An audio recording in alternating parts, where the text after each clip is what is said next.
Ayan mga guys, ang aming dinadaanan ay nagbaha-baha na. Ya Allah, nagbaha-baha na. Oh, tingnan nyo yung mga sasakyan. Matulin ang takbo nila dahil nga sa dulot ng baha. Oh, kita nyo yan guys. Talagang nag-floods na dito sa aming dinadaanan. Kailangan nating maghintay ng masakyan na bus para makauwi na rin. Oh, yan, tingnan nyo ang aming life bilang OFW. Pag ganitong umuulan ay maghintay ng bus.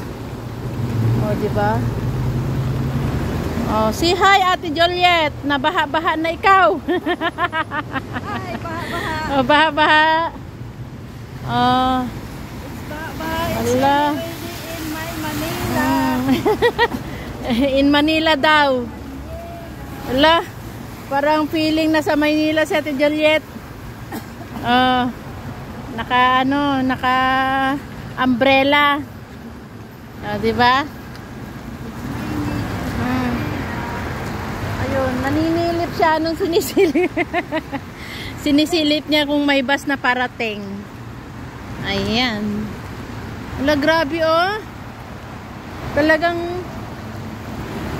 kunting ulan lang te. Yan ang sinasabi nila na na walang drainage. Oh, alam mo kung straight yung isang oras, baha na to. Oh, oo nga. Patak-patak lang na ulan yan. Yan ang yan ang resulta ng walang magandang drainage.